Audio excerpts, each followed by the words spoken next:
Good morning friends, मेरा नाम अविनाश पांडे है और कैरियर बूस्टर में आपका स्वागत है। तो मैं यहाँ पर मैथ्स और इंग्लिश दोनों सब्जेक्ट के बारे में कंप्लीट जानकारी देने का वादा किया था। जितना मुझे जानकारी है, जितना मुझे ज्ञान है, उतना मैं आपके साथ शेयर करना चाहता हूँ। और मैथ्स का 4-5 क्लास शूट हो गया है, जिसमें से 3 क्लास अपलोड भी हो गया है और बाकी दोनों क्लास आज अपलोड हो जाएगा। तो आज मैं आप सामने स्टार्ट करूंगा इंग्लिश, ठीक है। और देखिएगा ये इंग्लिश आपको किस किस एग्ज़ाम के लिए कारगर रहेगी। जैसा सबसे इम्पॉर्टेंट एसएससी के लिए, एसएससी में वो चाहे सीएचएसएल हो या सीजीएल हो, ठीक है। सीपीओएसआई में इंग्लिश का बहुत ही इम्पोर्टेंस है। उसके अलावा बहुत से ऐसे एग्ज़ाम होते हैं, बैंक हो गया, बैंक में कोई भी एग्ज़ाम हो, आरआरबी छोड़ दीजिए, आरआरबी में हिंदी इंग्लिश दोनों का ऑप्शन होता है। लेकिन इसके अलावा बैंक के सारे एग्जाम में भी आपको इंग्लिश का बहुत ही इंपॉर्टेंस होता है, ठीक है। तो इंग्लिश ध्यान दीजिए कि खासकर जो बच्चे हिंदी मीडियम के होते हैं उनको समझने में बहुत दिक्कत होता है, क्योंकि उनका बैकग्राउंड इंग्लिश होता नहीं है। तो उनको एक एक शब्द पहले वो मीनिंग समझें, कि उसको प्रोनाउंस करना सीखें, ठीक है ना। तो उनको बहुत सी प्रॉब्लम आती है। और यहाँ ये भी ध्यान दीजिएगा कि हमको एग्जाम में इंग्लिश बोलना नहीं है, ठीक है, और ना ही लिखना है। हमें केवल आंसर टिक करना है, हमें केवल जॉब लेना है, न कि हमें टीचिंग करना है। तो हमको केवल इतना पढ़ना है कि एग्जाम में सारे क्वेश्चन 95 से लेकर 99-100% क्वेश्चन तक का आंसर हम खाली सही टिक कर लें, हमारा काम हो गया। हम भले हिंदी बोलें, इंग्लिश बोलें, कैसा भी बोलें, ठीक है। तो यहाँ पर आपको पूरा क्लास, खासकर हिंदी मीडियम वाले बच्चों के लिए बहुत ही कारगर साबित होगा, ये मेरा आपसे वादा है। क्योंकि मैं भी एक हिंदी मीडियम का ही छात्र हूँ और मेरा आपको बताया था पहले से ही कि मेरा सीजीएल में, वो चाहे सीजीएल 2017, इसमें मेरा इंग्लिश में 178 मार्क्स आया था 200 में, और सीजीएल 2018 में भी मेरा 181 पॉइंट कुछ है, 182 मार्क्स मेरा इसमें भी लगभग है, सीजीएल 2018 में भी। तो 180 अबव लगभग मार्क्स है। तो आपको मालूम है कि ये एक अच्छा मार्क्स माना आता है इंग्लिश में, और इंडिया में इसको आप कहीं ना कहीं 100, 200, 500 के अंदर रैंकिंग कहीं ना कहीं शायद आ सकता है। आगे मुझे बहुत जानकारी नहीं है, लेकिन ये जानते हैं कि ये मार्क्स अगर आप भी लेके आ सकते हैं और आप इससे ज़्यादा मार्क्स लेके आ सकते हैं, ये मेरा आपसे वादा है, ठीक है। क्योंकि आप सब मुझसे ज़्यादा मेहनत कर सकते हैं, ये मैं जानता हूँ, ठीक है। चलिए, क्योंकि आप सबको केवल पढ़ना है और कोई काम नहीं है, ठीक है। मुझे पढ़ाना भी रहता है, तो आप सब खुद पढ़ के जितना मैं आपको गाइड कर पाऊंगा वो सारा गाइडेंस लेके आप 185-190 मार्क्स इंग्लिश में ला सकते हैं। ये वादा कर रहा हूँ, बार बार आप ये करेंगे, आई प्रॉमिस, ठीक है। तो देखिए, इंग्लिश ऐसा सब्जेक्ट है, फिर कह रहे हैं हमें कोई कंपटीशन से मतलब है, तो इंग्लिश को हम बहुत ही व्यवहारिक तरीके से समझ के कॉन्सेप्ट के रूप में अपना सीखेंगे धीरे धीरे। ऐसा नहीं है खाली आपको रूल लिखवाया जाएगा, याद करवाया जाएगा। आपको रूल सारे बुक में भी लिखे हैं, ठीक है। रूल्स के साथ साथ थोड़ी देर उस पर चर्चा किया जाएगा कि रूल क्यों बना होगा, इसके पीछे क्या लॉजिक रहा होगा, क्या कॉन्सेप्ट रहा होगा। उससे हो सके आपको रूल्स कुछ दिन तक याद रहे। वरना होता क्या है, अगर आप नाउन नहीं पढ़ेंगे, नाउन में ही आपको इतने रूल मिल जाएंगे कि आप पढ़ सारा लेंगे, फिर सब भूल जाएंगे। किसी के साथ एस से एस लगता है नाउन में, किसी के साथ नहीं लगता है। कोई देखने में सिंगुलर है कि काम होगा करेगा प्लूरल का, कोई देखने में रहेगा प्लूरल, काम करेगा सिंगुलर का। कोई ऐसा है जो सिंगुलर की तरह भी काम करेगा और प्लूरल की तरह भी काम करेगा। जैसे आपका हो गया शीप, हो गया SHEEP भेड़ वाला, ठीक है। डियर हो गया DEER हिरन वाला। तो ये सब ऐसा होता है कि देखने ये आपको सिंगुलर और प्लूरल दोनों की तरह काम करेगा और इसमें कभी भी SAES नहीं लगेगा, ठीक है। तो ऐसे बहुत से इंग्लिश में रूल होते हैं कि जहां आपको अंडरस्टैंडिंग बहुत ही ज़रूरी है, ठीक है। चलिए, हिंदी मीडियम वालों के लिए एक अच्छी इंग्लिश की शुरुआत करते हैं। आइए, पहले इंग्लिश में हम समझेंगे एकदम बेसिक से कि आपका आखिर अल्फ़ाबेट से एकदम स्टार्टिंग शुरुआत करेंगे हम। और देखिए, मेरे यहाँ पढ़ाने का सिलेबस क्या होगा, आपको सारा सिलेबस मालूम होगा। पहले हम पढ़ेंगे आपके अल्फ़ाबेट्स, वर्ड्स क्या होते हैं, वॉवेल, कॉन्सोनेंट्स, सेंटेंस क्या होता है। तो पहले सेंटेंस तक हम कवर करेंगे। सेंटेंस के बाद हम आएंगे ग्रामर की तरफ, टेंस की तरफ, ठीक है। पार्ट्स ऑफ स्पीच हम बाद में पढ़ेंगे। पहले टेंस को अच्छे से समझेंगे, फिर टेंस के बाद हम पढ़ लेंगे तुरंत वाइस, क्योंकि टेंस से ही आपको जुड़ा हुआ क्या होता है, वाइस। टेंस, फिर आप पढ़ेंगे वाइस, फिर आपको पढ़ा दिया जाएगा डायरेक्ट इनडायरेक्ट। तो टेंस, वाइस और डायरेक्ट इनडायरेक्ट, अगर आप यही तीनों अच्छे समझ गए, विश्वास करिए आप 50% इंग्लिश को समझ लेंगे, 50%। क्योंकि मेंस में 200 नंबर में से आपका 100 नंबर, विश्वास करिए, खाली इतना ही रहता है। मैं आपको जो बता रहे हैं, टेंस अच्छे समझ लिए आप, अगर वॉइस समझ लिए और डायरेक्ट इनडायरेक्ट समझ लिए, तो सेंटेंस इंप्रूवमेंट, एरर, ये सब मिलाकर आपको इसी 3 टॉपिक से लगभग 90 to 100 क्वेश्चन आपको मिलेंगे 200 में। ठीक है, तो पहले ये सिलेबस कवर करेंगे हम। इसके साथ साथ इसके बाद हम कवर करेंगे आपको सारा पार्ट्स ऑफ स्पीच, नाउन से लेके पूरा इंटरजेक्शन तक, noun, pronoun, verb, adjective, adverb, preposition, conjunction और इंटरजेक्शन, फिर हम ये कवर करेंगे। फिर इसके बाद अगर साथ में हम ट्राई करेंगे कि हफ्ते में 1-2 दिन आपको वोकैब के लिए भी क्लास दिया जाए, या आपको बता दिया जाएगा कहाँ से याद करना है, कैसे याद करना है। जितना मुझे जानकारी है उतना मैं आपको प्रोवाइड कर दूंगा। उसके अलावा घर से भी आप वोकैब याद करिए और आगे देखा जाएगा और क्या करना है।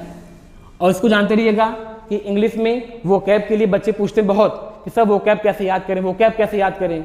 तो वोकैब का कोई तरीका नहीं है, आपको मिलता होगा नो डाउट कि इसको फिगर के माध्यम से, इमेज के माध्यम से कई बच्चे पढ़ाए भी यूट्यूब पर हैं, तो वो सब आप कर सकते हैं ये रूट वर्ड्स के माध्यम से। ठीक है, आप रूट वर्ड याद कर लीजिए, तो कई बार एग्जाम में आपको रूट वर्ड बहुत ही काम करता है। ठीक है, आपको वो सब किसी किसी क्लास में एक्स्ट्रा उसको हम पढ़ा देंगे, लेकिन आपको रटना पड़ेगा। इसको माइंड में सेट कर लीजिएगा, आपको कहीं ना कहीं डेली 15 से 20 वोकैब आपको रटना ही पड़ेगा। वो चाहे रूट वर्ड याद करिए, चाहे वर्ड याद करिए, लेकिन रूट वर्ड भी याद करना पड़ेगा आपको, साथ साथ कहीं ना कहीं 15-20 आपको वोकैब भी याद करना पड़ेगा। ठीक है, ये खाली रूट वर्ड से काम नहीं चलेगा, आपको वोकैब रटना पड़ेगा, वो भी आपको पहले ही बोल दे रहे हैं, रटना पड़ेगा और बड़ी इजीली रट लेंगे आप।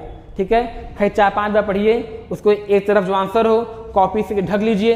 ठीक है, एक तरफ पढ़ते रहिए, पढ़ते रहिए, पढ़ते रहिए, फिर न याद हो उसे हल्का स्टिक कर लिए पेंसिल से, दोबारा केवल उसी को याद करिए। ठीक, या आपको कोई फ्रेंड हो उससे फ़ोन करके, या आपके पास बैठा हो उसको बुक दे दीजिए, कहिए मुझसे सुनो, आपसे सुने, आप उसको आंसर बताइए। आपको कहीं ना कहीं ये सारी मेहनत करनी पड़ेगी, इसका कोई शॉर्टकट नहीं है। ठीक है, तो ट्राई कीजिएगा ग्रुप में पढ़ने का, उससे आपका बहुत ही अच्छा होगा। तो आज हम ज़्यादा नहीं, केवल थोड़ा सा वॉवेल और कॉन्सोनेंट जानकर आज की क्लास ख़त्म करेंगे 5-10 मिनट में। ठीक है, आगे कल से इसकी प्रॉपर शुरुआत करेंगे हम सेंटेंस से। ठीक है, देखिए अल्फ़ाबेट, कभी भी आपको अल्फ़ाबेट्स नहीं मिलेगा। ठीक है, जो जो बोलेंगे हम, ध्यान दीजिएगा, वो सारा कहीं ना कहीं क्वेश्चन रहता है, कहीं ना कहीं वो एग्जाम में आया रहेगा। मैं आपको हर बार नहीं बोलूँगा, ठीक है, ये क्वेश्चन एग्जाम में आया है, मैं जब भी बोलूँ इसको याद कर लीजिए, ये इंपॉर्टेंट है। तो आप ये चीज़ समझ जाइएगा कि वो एसएससी के एग्जाम में आया है, क्योंकि मैं यहाँ पे केवल एसएससी का एग्जाम दिया हूँ और बैंक का एग्जाम दिया हूँ। ऐसा नहीं है कि मैं पूरा ग्रामर ही पढ़ाऊँ, अच्छे से ग्रामर पढ़ाऊँ, ग्रामर साथ साथ मैं कोई एग्जाम दिया हूँ। ठीक है, वो भी सारे इंडिया के कम्पिटिटिव एग्जाम, ना ही टफल वगैरह का जो बाहर ऑक्सफोर्ड, कैम्ब्रिज, उसका कोई एंट्रेंस का एग्जाम नहीं दिया कभी आज तक। तो केवल एसएससी के वोकैब्स ही, एसएससी के क्वेश्चंस ही हमेशा मेरे माइंड में घूमते रहते हैं। ठीक है, इसीलिए आप इसको बार बार देखते रहिएगा। ठीक है, जो बोलूँ तो अल्फ़ाबेट नहीं होता, हमेशा खाली क्या होता है, अल्फ़ाबेट। अल्फ़ाबेट ही, इसी का मतलब क्या होता है, ए से लेकर पूरा जेड तक। अल्फ़ाबेट्स क्यों नहीं होता, इसको हम समझेंगे नाउन में, अभी आपको बताएंगे, समझ में नहीं आएगा, इसको आप रटिएगा। अल्फ़ाबेट्स कभी नहीं होता, खाली क्या होता है, अल्फ़ाबेट। और अल्फ़ाबेट ए टू जेड होते हैं, ए से लेकर जेड तक। अगर क्वेश्चन पूछ ले आपसे एग्जाम में अल्फ़ाबेट कितने होते हैं, तो आंसर क्या देंगे आप, 26, 25? नहीं, आंसर खाली आप क्या रहेगा, अल्फ़ाबेट केवल 1 होते हैं। ठीक है, वो वर्ड माला क्या होता है, वर्डों का समूह। तो अल्फ़ाबेट भी क्या होता है, ग्रुप ऑफ लेटर्स। ठीक है ना, अब बात है ग्रुप ऑफ लेटर्स, या आपके वर्ड्स भी होते हैं, ग्रुप ऑफ लेटर आप पढ़े होंगे, ग्रुप ऑफ लेटर्स क्या होते हैं, वर्ड्स भी होते हैं। तो अल्फ़ाबेट कैसे हो गए, तो अल्फ़ाबेट और वर्ड्स में क्या अंतर है, इसको समझिएगा। मैं इसको हिंदी में समझाऊंगा, आपको अच्छे समझ में आएगा। फिर वर्णमाला मतलब क्या हो गया, अल्फ़ाबेट। ठीक है, तो वर्णमाला क्या होता है, वर्णों का व्यवस्थित समूह। ध्यान समझिएगा, वर्णों का व्यवस्थित मतलब एक ऑर्डर में, अगर सारे लेटर को एक ऑर्डर में लिखा जाए तो वो अल्फ़ाबेट होगा, ठीक है ना। और वर्ड क्या होता है, ठीक है, वर्ड ये है आपका शब्द क्या होता है, शब्द मतलब वर्ड, शब्द क्या हो गया, वर्ड।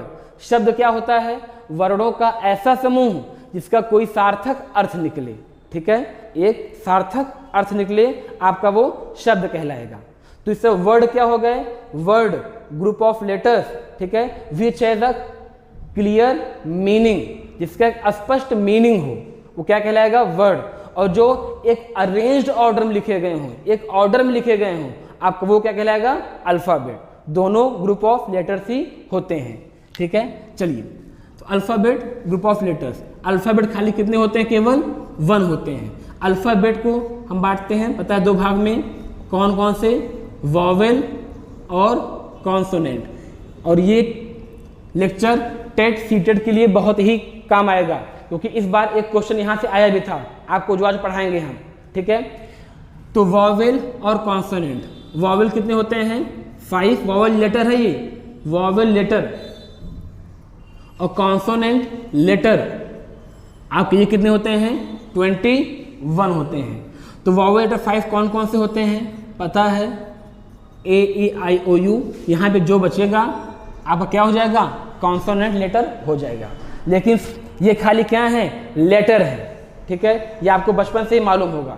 इसके बाद देखिए, अब हम पढ़ेंगे वॉवेल साउंड और कॉन्सोनेंट साउंड, ये क्या होता है, वॉवेल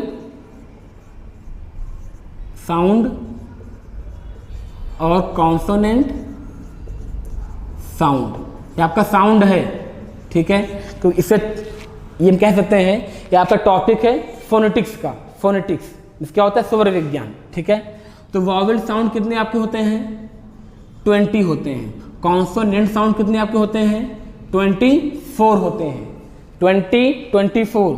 तो कोई आपसे कभी इंग्लिश में पूछ ले, how many total sound, how many sounds in English language, तो टोटल साउंड कितने हो जाएंगे, 24, कितने आपके हो गए, 44 साउंड। इंग्लिश में टोटल कितने साउंड होते हैं, 44 साउंड होते हैं, साउंड लेटर नहीं। अब देखिए ऐसा क्यों, आपको मालूम होगा, कभी कभी CH का मतलब चा होता है, कभी कभी सी का मतलब का होता है, कभी पता है यू से आपका आ साउंड आता है, कभी यू से ही आपका ऊ का साउंड आता है, इसे BUT बट, यहाँ पे क्या साउंड आ गया, आ, बट, अट, आ। और PUT पुट, यहाँ भी सेम है, यू से क्या साउंड आ रहा है, ऊ का, ठीक है। तो एक ही लेटर अलग अलग साउंड दे सकता है, इसीलिए साउंड कितने होते हैं, ज्यादा होते हैं, लेटर से ज्यादा होते हैं। 24 साउंड पूरा कितना हो गया, 44। अब देखिए बस वॉवेल साउंड यह आपका होता है 2 प्रकार का, वॉवेल साउंड को 2 भाग बांटा गया है, एक तो प्योर वॉवेल और आपका एक होता है डिप्थोंग, आपका एक क्या होता है, डिप्थोंग। बस इसी को हम 3-4 मिनट में समझ लें अच्छे से, प्योर वॉवेल और डिप्थोंग। प्योर वॉवेल को मोनोथोंग भी कहते हैं, प्योर वॉवेल को मोनोथोंग भी कहते हैं। ये क्या आपका है, डिप्थोंग। डाई मीन्स क्या होता है, 2, और मोनो मीन्स क्या होता है, 1। तो आपका ये रूट वर्ड भी हो गया, मोनो मतलब 1 और डाई मतलब 2। अब आखिर ये क्या होता है, मोनोथोंग, डिप्थोंग। और मोनोथोंग को प्योर वॉवेल क्यों कहते हैं, इसको भी जानते रहिएगा। और पहले कितने होते हैं ये, तो ये समझिएगा, प्योर वॉवेल कितने होते हैं, 12, ये कितने होते हैं, 12। और डिप्थोंग ये कितना आपका होता है, 8। तो 12, 8, 20। तो वॉवेल साउंड टोटल कितने हो जाएंगे, 20। 12 प्योर वॉवेल और आपके 8 क्या होते हैं, डिप्थोंग होते हैं। अब देखिए दोनों में क्या अंतर है, इसको समझने के लिए एक एग्जाम्पल समझ ले रहे हैं, बस आपका काम आगे हो जाएगा आज का। Pen, pen, pen, pen, pen और पेन, ठीक है। अब बताइए पेन को अगर हिंदी में हमको लिखना ही हो तो क्या लिखेंगे हम, पेन। पेन को लिखना हो तो क्या लिखेंगे हम, पेन। और पेन को लिखना हो, पेन, इसको हम क्या लिखेंगे, पेन। समझ आए ना। लेकिन आप बताइए अगर हिंदी में ही खाली लिखा हो तो क्या हम जान पाएंगे कि ये पेन वाला पेन है कि पेन वाला पेन है? आखिर क्या है ये? इसके पीछे कोई लॉजिक रहेगा? पता है आप कभी जान नहीं पाएंगे। ठीक है, तो पेन और पेन इसमें ऐसा क्यों दिक्कत आ रहा है? क्योंकि इसको हम गलत पढ़ते हैं। ठीक है, रियल में पेन है ही नहीं, आपका रियल में क्या है? पेन है। क्या आपका है ये? पेन। ठीक है, तो इससे ही बोलते हैं डिप्थोंग। डिप्थोंग क्या होता है? जिस वर्ड में एक ही प्लेस पर दो वॉवेल साउंड एक साथ है, दो वॉवेल साउंड एक साथ आए उसे डिप्थोंग कहेंगे, और जहां एक प्लेस पर एक ही वॉवेल साउंड आए उसे कहेंगे मोनोथोंग। और मोनोथोंग क्या कहलाता है? Pure vowel. अब बताइए यहां पर खाली कितना साउंड आया? एक साउंड ना, ए। आप यहाँ साउंड खाली कितना कौन आया? ए, एक साउंड है। आप कहिए क्या हो जाएगा? मोनोथोंग। अब क्या हो जाएगा ये? मोनोथोंग। यहाँ आपको साउंड कौन सा मिला? ए, पैन ना, एन एन ए। आप कहिए कि यहाँ पे दो एक साउंड यहाँ भी आ रहा है, आई भी क्या होता है? स्वर होता है ना, यहाँ भी एक साउंड आया, आपकी भी क्या कहलाएगा? मोनोथोंग। अब बात है पेइन, एइन, ए ई, एक साथ क्या आ रहा है? दो साउंड। कौन कौन सा? ए और ई। अगर दो साउंड एक साथ है उसे क्या बोलते हैं? डिप्थोंग। अगले देगा आप इसे क्या बोलेंगे? डिप्थोंग। तो आपको ये क्या होता है? डिप्थोंग। ये क्या होता है? मोनोथोंग। इस तरह से मोनोथोंग कितने होते हैं? 12। डिप्थोंग कितने होते हैं? 8। ठीक है, इसको आगे नहीं पूरा पढ़ना है क्या कौन से होते हैं, इतना जानकारी आपके लिए बहुत है। ठीक है, और इसके अलावा ये जानिएगा कि मोनोथोंग आपको हो गया और डिप्थोंग हो गया। चलिए आगे देख रहे हैं।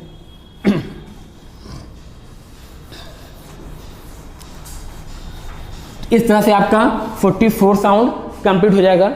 तो आगे हम इसको और डिटेल में कल पढ़ेंगे क्योंकि आज टाइम बहुत ज़्यादा हो गया है।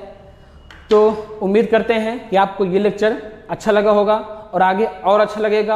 और एग्ज़ाम के लिए मेरे आपसे प्रॉमिस कई बार कर चुके हैं कि आपको 90% से अबव मार्क्स इंग्लिश में आकर रहेगा, चाहे जो हो। बस खाली जो बोला जाए वो करिए, साथ में अपने टीचर या जहाँ पढ़ रहे हैं आप जिस कोचिंग में, वहाँ जो कहा जाए साथ में वो भी करते रहिए और वो कैब वगैरह धीरे धीरे याद करते रहिए, आपको सब अच्छा होगा।